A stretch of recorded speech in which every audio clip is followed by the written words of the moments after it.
Hai hai, kita Eke Debi, Eke Elman RT 5 dari Studio Paris. Elman Golf, Debi dan Elman bergolf.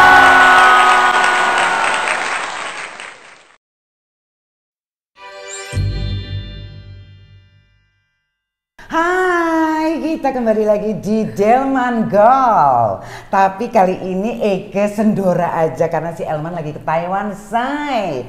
Dan sudah hadir di Sindang Nurul Arifin. Hai. Hai. Jadi ya geng Golf, Desa Nurul Arifin ini adalah tetangges Eke sebenarnya. Kita satu kompleks ya, say. Tetangga bener, ketemu mulu. Ember Rumkat Diana, rumah desa itu di Depnaker Rumkat Eke, say, di depan. Sekarang baru kesempatan ngobrol, nangkepnya susah loh, say. Secara kan ya, iya kan sibuk, ya kan.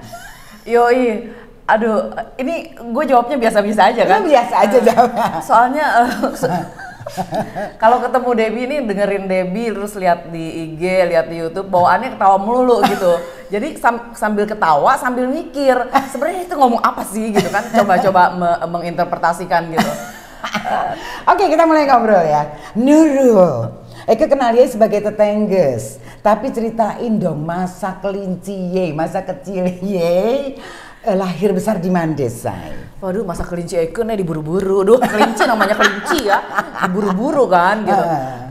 Masa kelinci Eke tuh di Bandung. Okay. Lahir di Bandung ya. Jadi sampai SMA ya di Bandung. Baru setelah main film ke Jakarta gitu ya. Waktu di Bandung kan sempat jadi pragawetong. Oh gitu.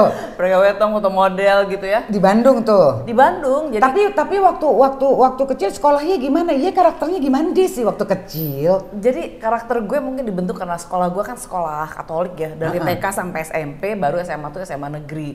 Jadi fondasinya mungkin udah kayak gitulah, disiplin gitu ya. Terus yang to the point, kadang-kadang kayak gitu. Yang nggak biasa mungkin suka ngelihat gue suka kayak sombong, kayak apa, galak. Yang lebih banyak sih judes, galak gitulah ya. Yeah. Yang nempel di gue. Sampai sekarang masih kelihatan. Tapi sebenarnya hatinya baik. Baik loh, say. Amin. Ya kobul. Ya. Terus. Nah terus masa-masa. Tapi dari kecil judes? Dari kecil bukan judes sebenarnya, cuman cara lo ngomong kali ya. Oh ya, nggak tahu ya. Cuma ya memang hati gue baik sih, ya nggak bisaan lah gitu. Yang udah tahu sih udah tahu gitu. Kalau yang belum tahu pada kayak gitu ya. Termasuk lo kalau ngeliat gue padahal ya ngecablak. Begitu dicolek ngecablak gue. Kadang-kadang gue kalau misalnya udah terlalu deket ngecablaknya itu suka nggak terkontrol. Oh, yeah. Nah itu yang bikin gue kadang-kadang gue diem dulu nih ya. Gue ngeliat dulu gitu. Nah ya itu karakter itu memang dari kecil. Ya dari kecil tidak seperti kayak sekarang kali ya. Tapi kemudian segala macam pengalaman hidup, kemudian lingkungan membuat gue tuh jadi ya gue yang sekarang lah ya. Jadi kita tuh memang di dunia politik kan, gue di dunia politik nih. Jadi dunianya yang penuh dengan intrik misalnya kayak gitu ya. Karena kan kita back office dan kemudian backstage dan front stage itu beda ya. Sama sebenarnya kayak aktor lah. Cuma kita aktornya aktor politik gitu. Nah dulu gue aktornya aktor film. Jadi dunia itu berasa banget kita di mana kita harus bicaranya beda. Terus kemudian ketika menjadi diri sendiri itu tuh beda banget gitu ya. Kadang-kadang teman-teman lama tuh bangsanya seniman, aktor, artis gitu ngelihat gue, ternyata lo tuh masih gila kayak dulu ya, Ru. Gitu. Jadi gue tuh seneng kalau ketemu dunia gue tuh yang kayaknya lepas tanpa beban, terus ya nggak saling menjatuhkan ya menurut gue ya. Ya mungkin di setiap profesi adalah yang saling menjatuhkan. Tapi ketika gue masuk ke teman-teman artis, seniman itu kayaknya gue menemukan diri gue yang dulu gitu, yang aduh gue tuh manusia sangat membumi banget gitu ya.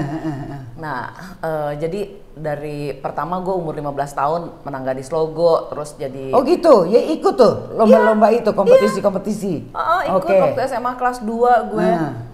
Terus udah gitu gue menang Gadis Logo, jadi foto model, jadi pragawati di kota Bandung, suka show juga ke Jakarta, kan temen gue seangkatan bangsanya Sandy Harun, Iya. Dar Amru, Iya. terus siapa tuh yang cowok tuh yang terus foto siapa Yongki Komaladi. Masih sehat semuanya. Itu dia. Itu kan zaman kita dulu ya. Jadi betapa kita ini udah jadi artis lawas. Gitu. Udah gitu. Setelah main film sekian lama, gue tuh itu kan dulu model dulu. Gimana terjun ke filmnya? Ditawarin atau gimana? Terus film apa kalau masih ingat? Ditawarin. Jadi gue di Bandung itu di casting. Kan ada agensi yang membawahi gue ya. Udah gitu Doni Nur Hadi tuh. Sekarang beliau juga masih ada. Terus udah gitu datanglah Hairul Umam, udah almarhum juga ya. Jadi gue tuh waktu kelas 2 SMA dites lah di situ, baca skenario ini. Loloslah Eke. Loloslah, kemudian jadilah gue peran pembantu di satu film judulnya Hati Yang Perawan. Mainnya sama Om Deddy Miswar. Dulu kan manggilnya Om Deddy dong. Iya. Kalau sekarang kan Bang gitu, apalagi Bang. Kadang-kadang Jiji gitu, Haji maksudnya. Udah gitu, itulah film pertama gue. Gimana lo waktu main film pertama kali? Apa yang lo rasakan? Pengalaman pertama? Gagap ya, terus ada minder lah biasa kan dari Bandung. Gue ketemu artis-artis aktor besar ya. Terus sama El Manik juga, sama Sito Resmi jadi nyokap gue. Terus udah gitu masih diantar sama nyokap, naik bis, kadang kita naik taksi 488 gitu ya, selalu diantar nyokap. Udah gitu ya gue syuting masih ada minder, terus sok jagoan kan, bisa berenang, bisa nyemplung, jerut, nggak muncul ya. Oh gitu. Lu gaya batu, say. Pokoknya yang penting apa namanya? Iya dulu. Oke-nya dulu gitu kan. Terus udah gitu, udahlah selesai itu film. Terus gue balik, udah kelas 3 SMA gitu. Terus film itu beredar, gue ditawarin film berikutnya. Film berikutnya, terus gue gue tuh bilang ke si produsernya, saya mau menyelesaikan sekolah. Kalau SMA saya sudah selesai, saya akan nyuratin bapak lagi. Waktu itu Garuda Film. Ini tanahnya ada di sini nih, di Puri Cinere. Di Kompleks Indang. Si Garuda Film. Terus udah gitu, selesai SMA, terus gue bersurat, siapa lah gue namanya, lupa. Udah gitu, gue bilang saya siap lagi main film. Akhirnya Eke main film Madu dan Racun. Film gue kedua.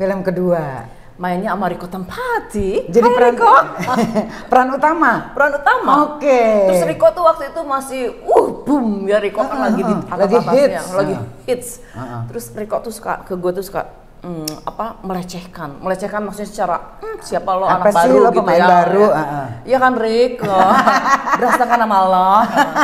Terus gue tuh kadang-kadang ya udahlah, namanya perjalanan ya. Terus gue awas dulu kan selalu kan yang begitu tuh menimbulkan energi positif ya, memotivasi, pembuktian gitu. Terus filmnya meledak. Meledak gitu. Chemistry lo dapet nih sama Riko nih. Dapet. Dan lagunya memang lagi hits banget itu. Kan Madu dan Racun itu. Yang lagunya Engkau yang cantik, engkau yang manis, engkau yang manja, selalu tersenyum, rawan sikapmu di balik senyummu. Itu kan? Madu di tangan kananmu, racun di tangan kirimu. Aku tak tahu mana yang akan kau berikan padaku. Aku tak tahu mana yang akan kau berikan padaku. Cocok nih kayaknya duet. Ember. Nah itu film kedua gue sukses. Jadi kan dulu kalau ada launching film kita keliling tuh ke bioskop-bioskop seluruh Indonesia, gitu kan? Jadi pertama kali pengalaman gue keliling Indonesia tuh film Madu dan Racun yang nyanyi Ari Wibowo ya. Sukses lah. Terus udah gitu gue ditawarin lagi. Ditawarin. Di situ lu terkenal deh, hits ya lo ya. Langsung pendatang baru gitu kan. Ya, pendatang baru yang hits. Yang hits. Terus gue ditawarin lagi tiba-tiba Naga Bonar. Oh, Naga Bonar. Oke. Film ketiga gue. Film ketiga. Naga Bonar. Ya, waktu itu sama ibu produsernya Budianti apa ya? Lupa gue. Maklum lah, ingatannya sudah semakin ini. Gampang ingat susah lupa. Gampang lupa. Susah ingat. Iya. Jadi gue kayak begitu, Budianti Abioga. Terus dites tuh, karena bahasa Sunda gue tuh masih kental banget ya logatnya. Jadi setiap hari tuh latihan di Tebet tuh kantor filmnya, baca koran bahasa Indonesia. Dan gue kalau ngomong speednya kan cepet, pelan-pelan tuh sama produsernya Pak Misbah. Tuh kan lupa lagi kan. Terus udah gitu, udah latihan lah gue berapa bulan tuh 3 bulan kayaknya. Seserius itu ya film itu. Dan kemudian lo jadi siapanya tuh namanya? Kirana, pacarnya Naga Bonar. Iya. Syutingnya di Sukabumi, Pelabuhan Ratu ya. Jadi gue kadang naik bis tuh dari Bandung ke Pelabuhan Ratu sendiri. Udah nggak diantar nih sendiri gitu ya gue. Pokoknya gue kayaknya yang biasa. Jadi keseriusan terus apa sih namanya, keinginan untuk pembuktian selalu ada kayak gitu ya. Tekad lo ada. Gue ya. Terus ya udah kita syuting di sana tuh 4 bulan ya. Di sana terus 4 bulan? Enggak, kan kalau weekend kan gue punya pacar di Bandung. Oke. Bukan suami yang sekarang nih pacarnya. Bukan. Dulu pacar gue di Bandung gitu. Terus udahlah, kadang gue 2 minggu di lokasi, tergantung gue syutingnya lama apa enggak. Nah setelah itu terus udah setelah itu meledak, boom, terus bertubi-tubi lah ya film itu datang ke gue tawarannya. Terus sampai akhirnya. Itu eranya tahun berapa, Say? Masih inget nggak? Itu 87 sampai 2000. Aku tuh berhenti main film di tahun 2000. Oke, jadi waktu itu lo produktif sekali ya? Produktif sekali. Terus-terusan tuh? Itu Eko bisa beli rumah di sini. Ember. Itu gara-gara main film. Gitu, Say. Gitu. Nah, yang dari seluruh film lo, yang menurut lo paling berkesan, yang lo gue seneng banget deh main di film itu gitu. Ada nggak? Banyak sih ya. Yang pertama Madu dan Racun, Naga Bonar, terus Lupus, terus Pacar Ketinggalan Kereta, Kipas-Kipas Cari Angin, sama yang gue tuh beruntung sekali dapat sutradara-sutradara yang handal gitu ya. Terus ada juga sutradara-sutradara yang di Warkop ya, Arizal ini kan sangat produktif. Kita syuting 3 minggu bayarannya sama yang syuting 6 bulan. Karena kan ini kita ngejar komersilnya. Jadi gue dapet angkanya pun angka komersil, boom gitu. Nah dibandingkan dengan film yang dengan kualitas yang bagus tapi honornya kecil karena memang kita ngejar kualitas juga ya, jadi kapan lagi nih gue disutradarain Teguh Karya misalnya seperti itu ya. Nah terus udah sampai terakhir titik balik segalanya itu ketika aku dapet peran di telesinema Kupu-Kupu Ungu, sutradaranya Bang Rianti Arno. Almarhum ya. Jadi gue waktu itu lagi hamil anak kedua. Terus dia bilang gini. Nah, kalau udah kawin aja, kapan kawinnya? Gue taunya tadi lu pacaran sama Bandung. Oh enggak, kan itu gue putusin. Akhirnya putus. Terus ketemu sama Mayong. Langsung tuh abis putus sama ini ketemu Mayong. Enggak, lama dulu. Lama gue nggak. Terus jadi gue kayak melindungi diri gitu ya. Gue nggak mau disentuh gitu kayak gitu loh. Ya, jadi gue ingin lo cuman karir aja. Jadi gue suka ke disco. Habis syuting gue ke disco gitu ya. Tapi minumnya tuh air putih gitu ya. Jadi cuma buat having fun karena gue seneng joget ya. Seneng joget, terus ntar pulang jam 8 pagi udah dijemput syuting, masih pakai mobil jemputan itu loh. Iya, jemputan. Jadi kayak gitu, kru ya. Seneng banget deh pokoknya. Terus ketemu Mayongnya dulu dong. Oh, ke situ loncat soalnya. Nggak apa-apa, soalnya lu tadi cerita di film apa, lu lagi hamil anak kedua pula. Loncatnya jauh banget. Kapan lu ketemu laki lu? Situ dulu. Jadi aku ketemu Mayong itu itu lagi syuting film. Lagi syuting lah. Terus lagi syuting. Tahun berapa gitu, tahun berapa ya? Kan lo sampai 2000 nih main film. 89. Oh 89. Kayaknya 89 ya. Aku lagi syutingnya itu di Sukabumi juga sih syutingnya sama Sofia Lacuba, Doni Damara ya waktu itu kita syuting di sana. Terus udah gitu dia tuh wawancara, kan dia lagi di monitor tuh waktu itu. Iya. Terus wawancara gue, terus gue mikir ini wartawan cakep banget ya, gila. Cakep banget, terus kok lembut banget gitu ya. Terus udah gitu, udah kan. Gue kan waktu itu lagi punya temen deket, ini sahabat gue perempuan ya. Iya. Gue cuma bergaul sama dia gitu. Terus pas ada Mayong, boleh juga nih gitu ya. Dia wawancara soalnya. Dan mulainya dari wawancara, udahlah dari wawancara itu zamannya pager say. Iya. 3535 nomor gue ingat kan. Jadi bisa ketemu nggak gitu? Ekonya yang agresif. Udah akhirnya jadian. Dia juga playboy sih sebenarnya. Suka macarin artis-artis gitu. Gitu ya. Terus dia ketemuan udah gitu. Kadang-kadang gue disembunyiin karena dia lagi sama ceweknya yang lain. Oh gitu. Gitu. Lucu ya, tapi ya itulah Mayo. Itu perjalanan cinta kita tapi. Terus udah gitu, udah akhirnya satu hari gini. Berapa lama lo udah deket pacaran?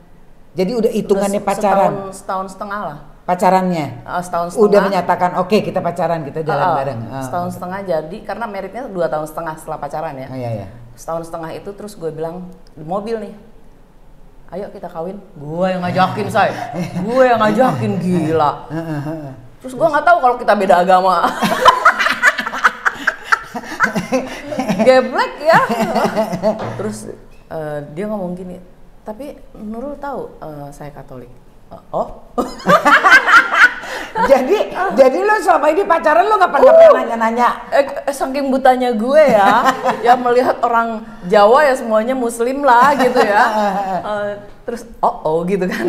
Akhirnya iya ntar aku ngomong ke orang tuaku gitu kan. Iya. Terus? Aduh, ya seru lah. Terus? Ya segala macam dalam negosiasi ya selama setahun itu kita meyakinkan dan sebagainya.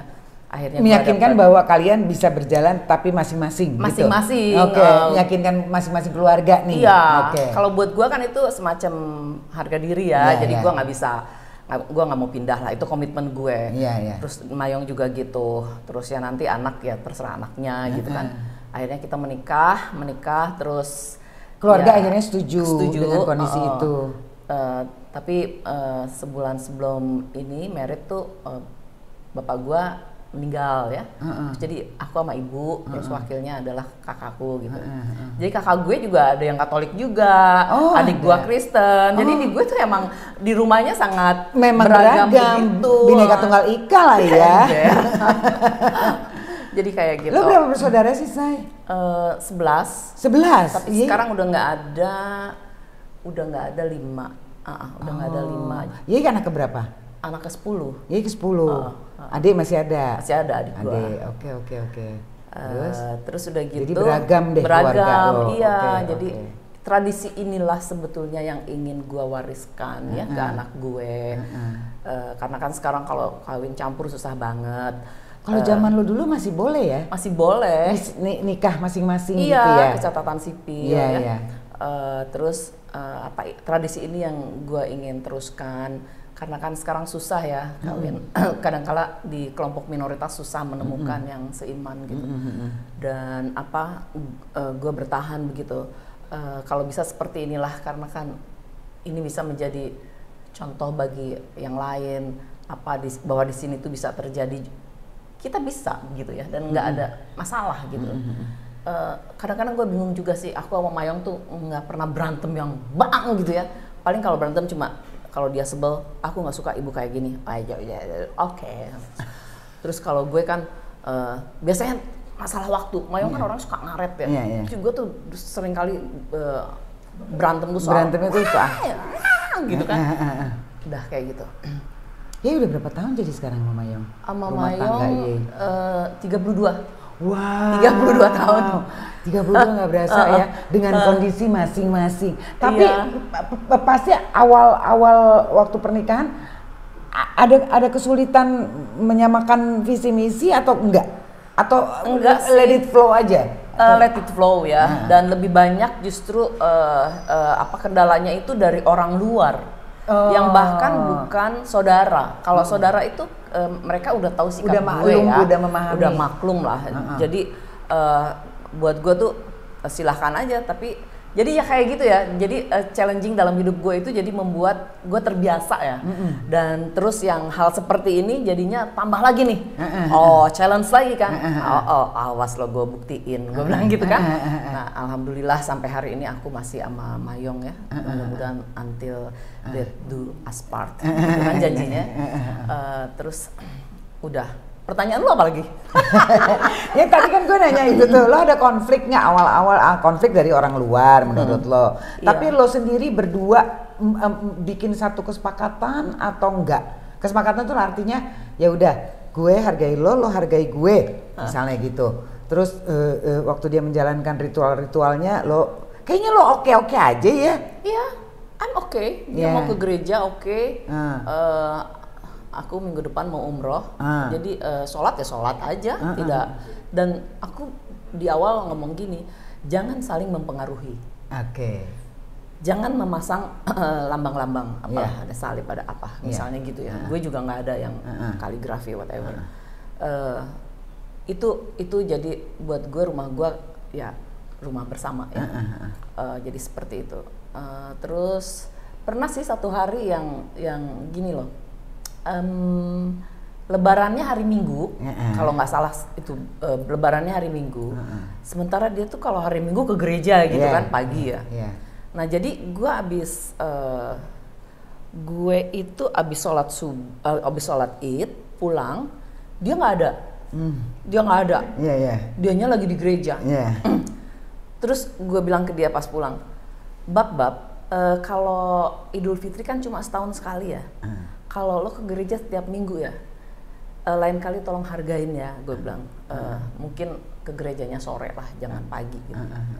Jadi, itu aja sekali itu aja yang terus gue omongin karena gue mendem kan. Harusnya lo ngerti lah misalnya gitu. Akhirnya udah itu terjadi dan sampai setelah itu nggak ada lagi konflik itu. Enggak. Terus sampai anak-anak ikut papanya apa ikut Yei? Anak-anak ikut Mayong. Oh, ikut Mayong. Karena dalam pikiran gue gini ya, maaf ya ini kan my belief ya.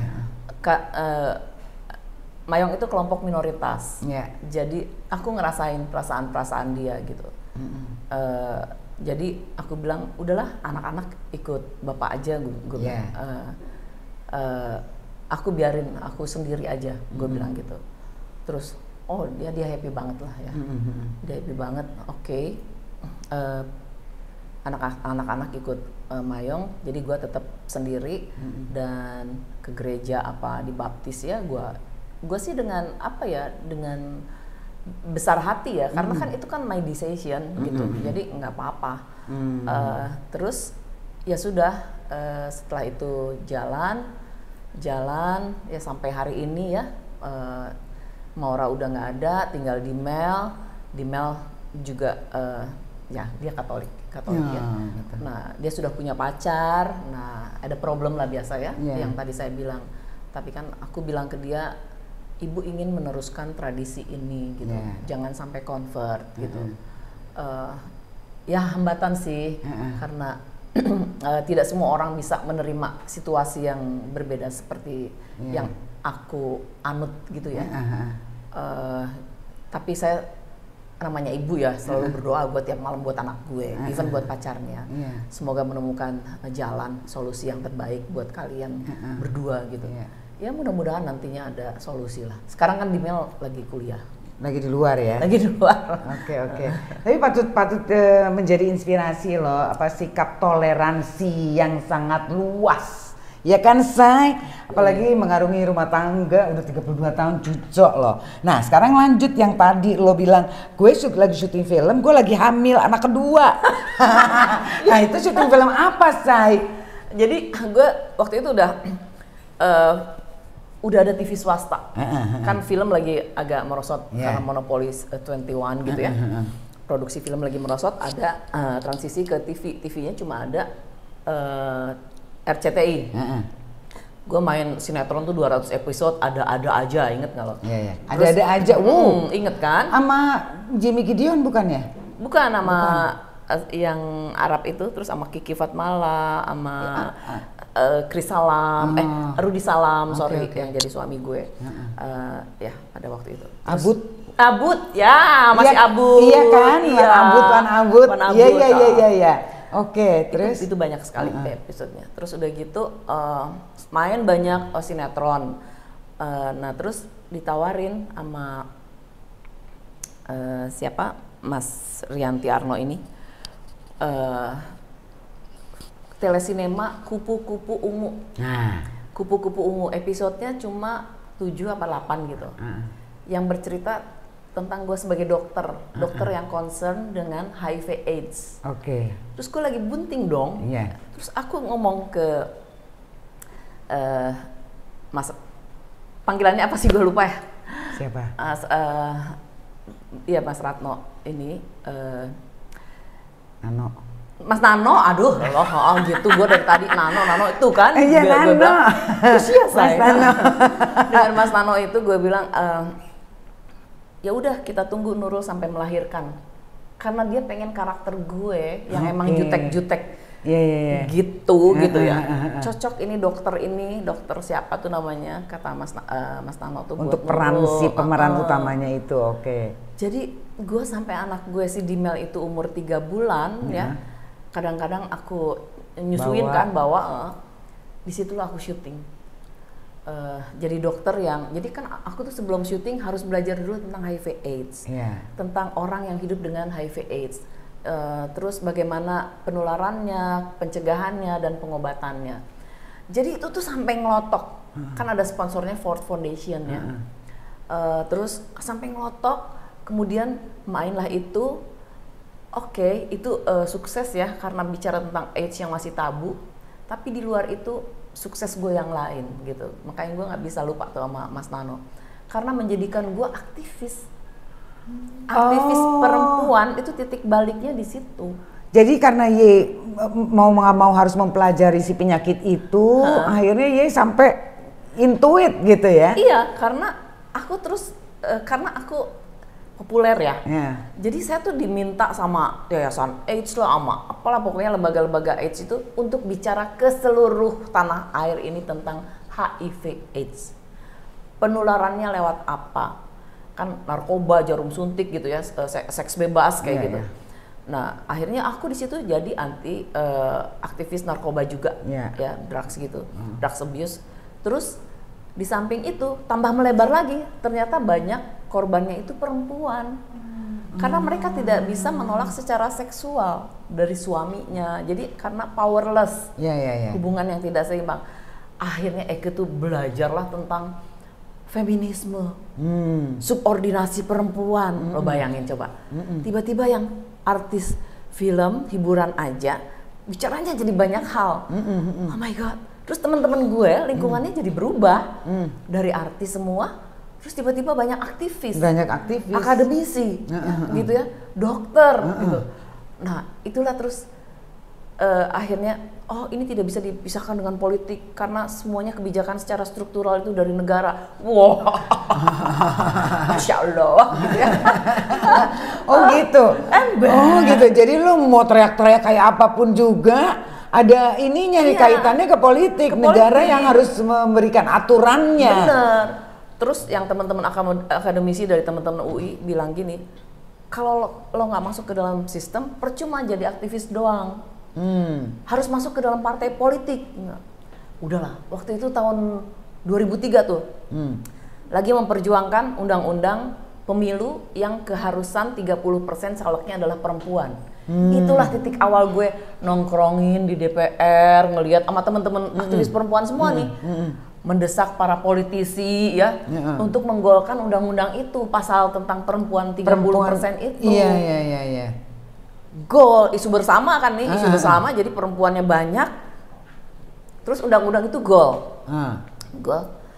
Berikutnya adalah perempuannya siapa? Ternyata nggak mudah.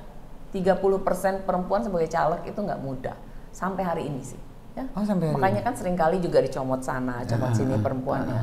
Nah kalau di partai gue oke lah, banyak ya stoknya. Cuma aku memahami memang tidak gampang.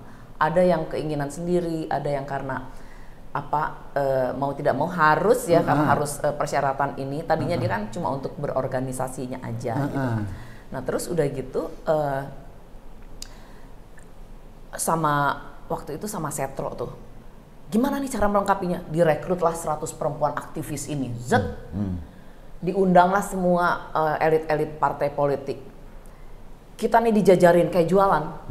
Di sana elit-elit partai politik. Kita presentasi nggak kayak sekarang artis dikasih ini kan, dikasih red carpet. Presentasi, jadi agenda yang saya usung adalah ini. Dan waktu itu dikasih tahu, ada Hadar Gumai, ada Smitanoto Susanto, ada Ani, siapa namanya, dari UI banyak. Pokoknya partainya berbeda tapi kita punya tujuan sama untuk memperjuangkan isu-isu perempuan. Gitu, Say. Terus yang waktu itu kan yang udah selesai presentasi gitu, beberapa orang tawarin, ditawarin sampai 1, 2, 3 partai. Terus aku konsultasi dong sama senior gue ini, sama aktivis itu. Terus udah gitu, terserah lo sih lo. Ya kalau gue Golkar aja, bapak gue kan kayak Golkar banget ya gitu ya, si Pak Arifin ini. Terus dan terus kayaknya udah akhirnya aku masuk ke Golkar. Terus masuk partai itu tidak ada privilege sama sekali. Dan Eke artis dong, perempuan cantik populer. Jadi kan sinikelnya masih masuk ke partai yang sangat maskulin. Sinisme dari para perempuan maupun daripada politisi pria itu kan gimana ya? Ketemu lagi tantangan berikutnya, kan jadi pembuktian lagi kan? Iya, termotivasi lagi. Jadi dalam hati ada lagi, awas lo, gue liatin, gue bisa. Gitu kan? Oke. Belajarlah Eke, Ambil kuliah lo. Ambil kuliah. Jadi tahun ini udah gue kuliah di UI nih.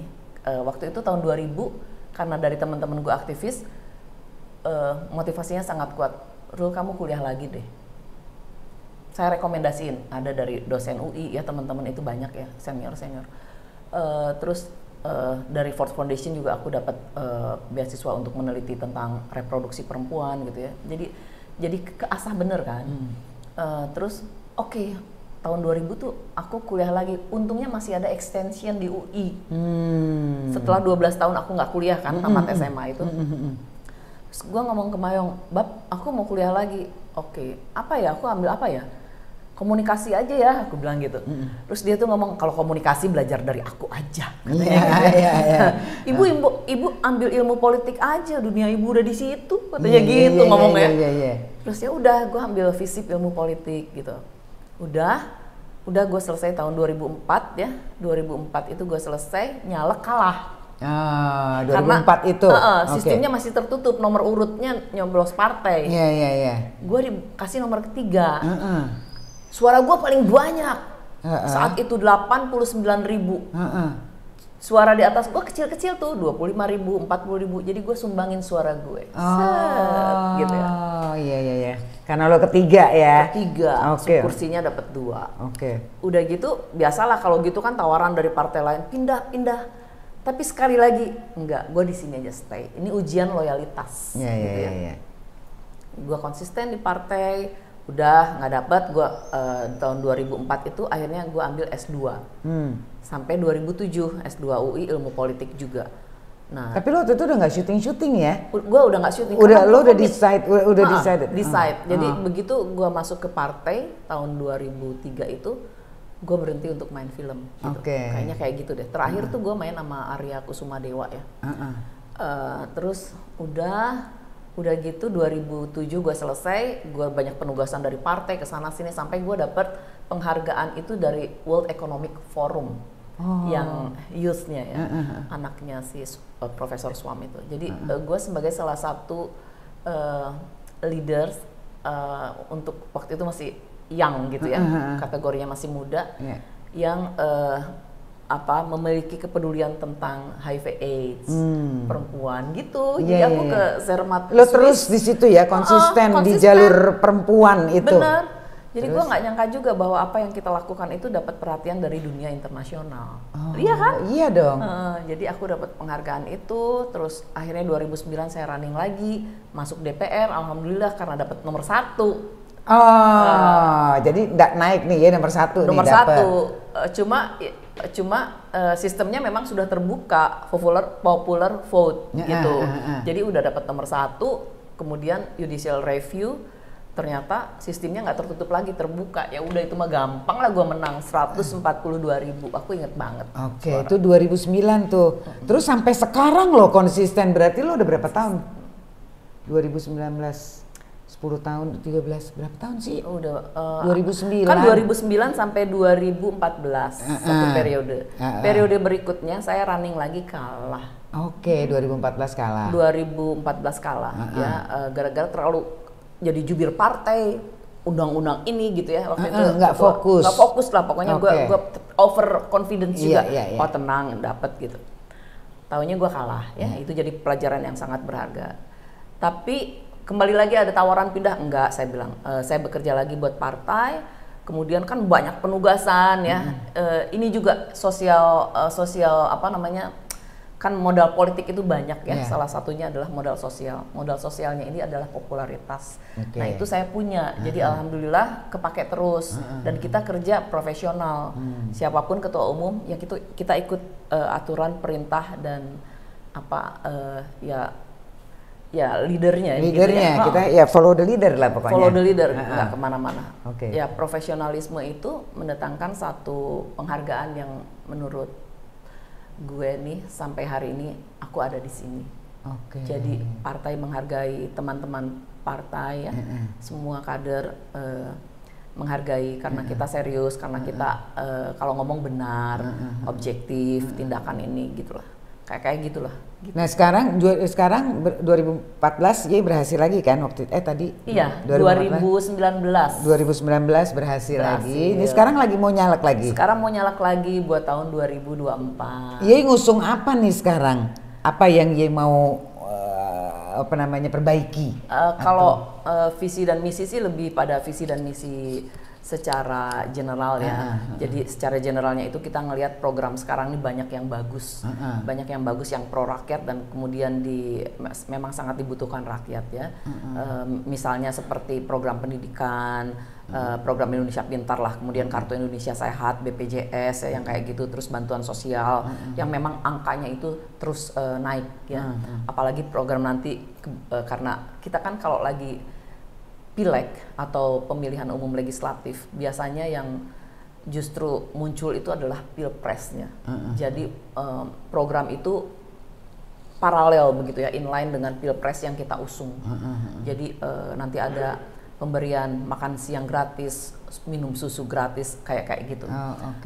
Itu yang dibutuhkan rakyat. Dan aku pikir sih memang tujuan kita ini ke 2045 adalah Indonesia emas.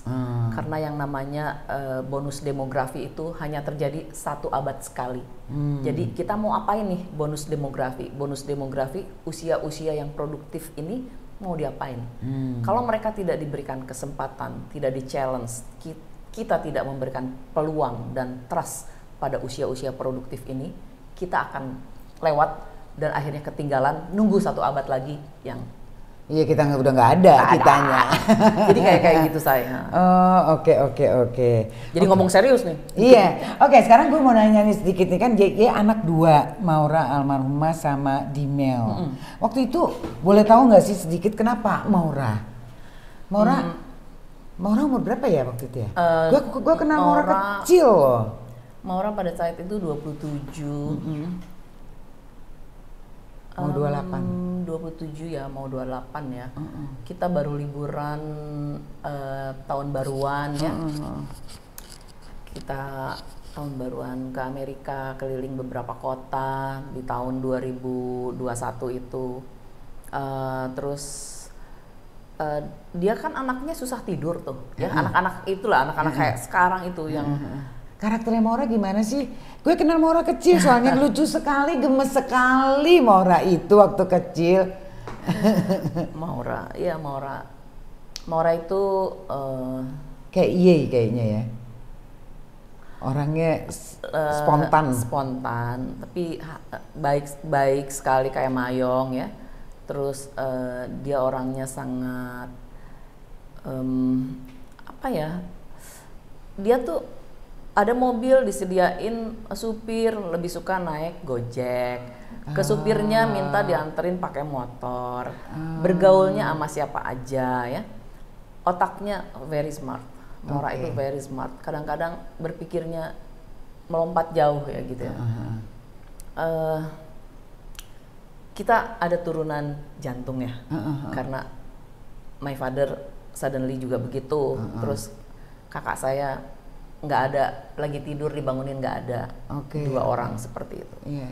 Nah, Maura waktu itu sedang studi S2 di University Sydney. Sydney ya, Sydney.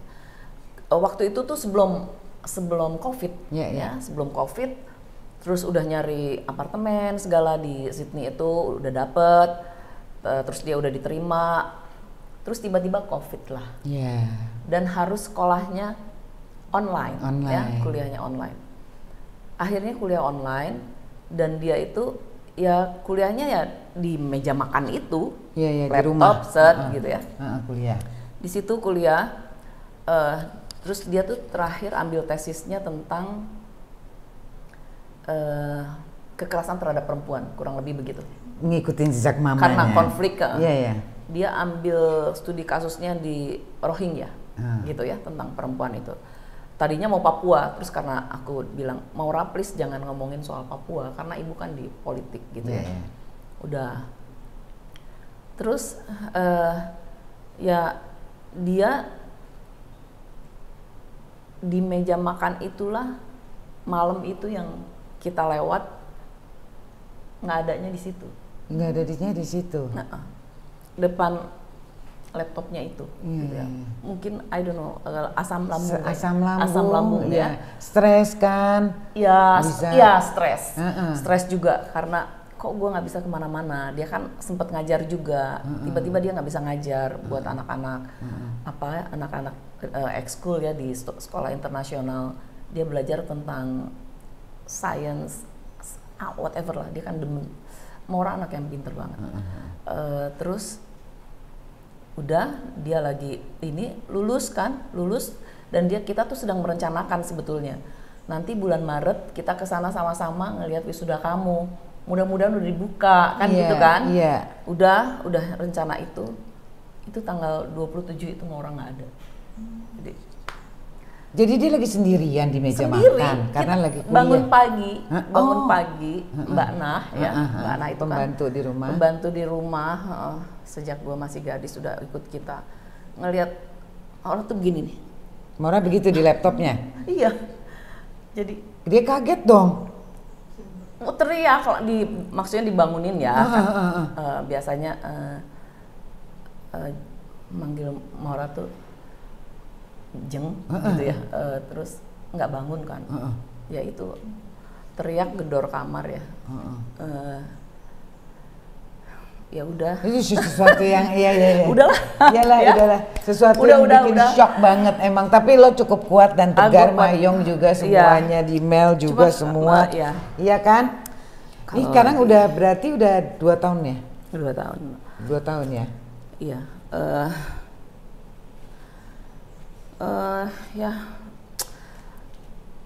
Sesuatu ya banyak penyesalan ya kita sebagai orang tua tuh kayaknya satu waktu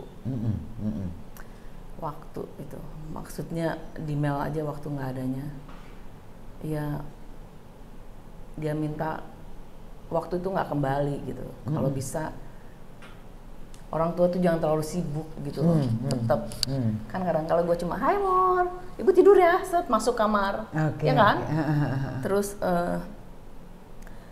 ya itu aja, cuma kita tidak bisa mengulang ya. Ya seandainya gue jadi ibu itu, gue maunya kayak gimana sih? Oke.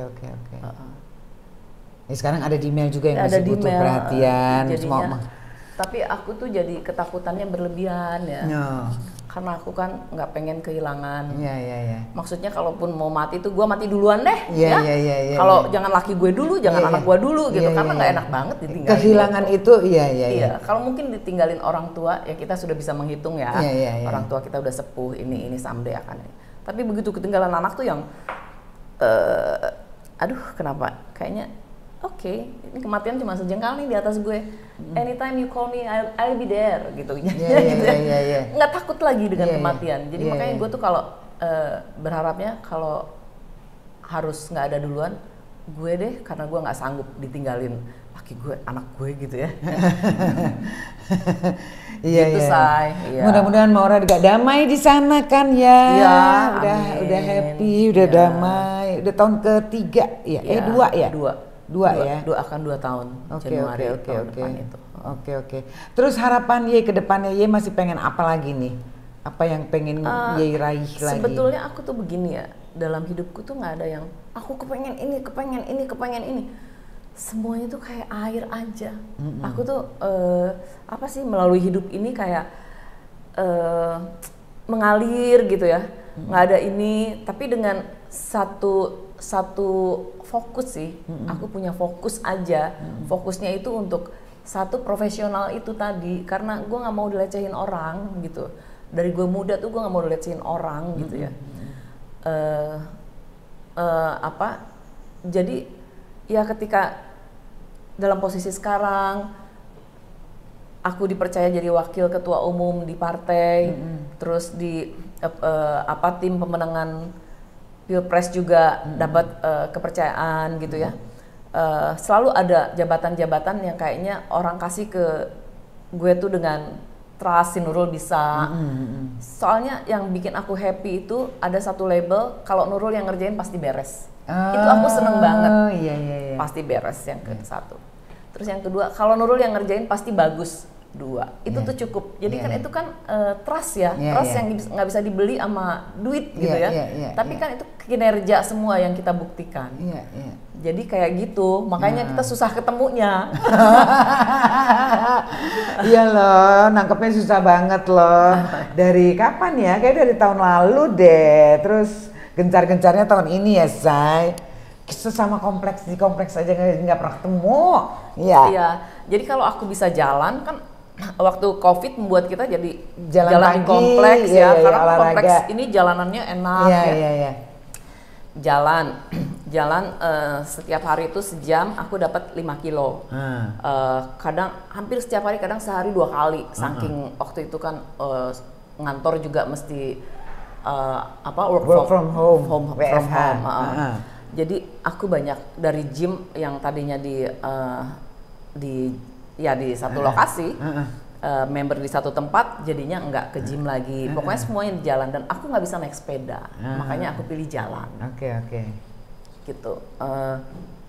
Itulah sampai akhirnya kita normal lagi ya. Aktivitas balik lagi seperti sekarang ini. Mungkin ada pesan-pesan buat yang geng gaul, yang muda-muda, yang ingin, yang punya keinginan untuk ke dunia politik. Ada nggak saran dan mungkin apa yang memberikan inspirasi? Lo nggak pengen masuk politik? Gue kayaknya enggak, udah gue gini aja deh. Gue jadi temennya politikus aja. Iya, sebetulnya kan nggak ada halangan ya buat siapapun masuk ke partai, masuk ke politik ya. Cuma ini aja, pesan saya sih pokoknya benar-benar seriusin. Tapi memang alam akan men-screening dengan secara alamiah ya, karena politik itu kan adalah panggilan. Tidak bisa juga dipaksakan gitu. Tapi kalaupun itu terjadi karena popularitas kita dapat kepercayaan, buat saya ya kan kita sama-sama belajar, karena hidup itu sendiri adalah sebuah pelajaran yang tak pernah usai. Oke, proses belajar ya, Say. Say. Oke, pokoknya Eke doain Ye semuanya yang sedang dikerjakan lancar, goal-goal Ye bisa tercapai. Thank you. Salam sama Mayong juga, sama Dimel juga, ya kan? Kita doain Maura di sana bahagia selalu. Ya. Amin, makasih. Amin, makasih ya, Say. Udin. Cepat sekali. Oke, terima kasih juga buat All Pops ya. Ini kebetulan All Pops yang di Cinere. Terima kasih sudah menyediakan tempat, dan geng gaul semuanya jangan lupa di like, di subscribe, di komen. Oke, thank you Nero. Thank you, Deb. Bye. Bye-bye. Love you. Mwah. Nah. Debbie Dan Elman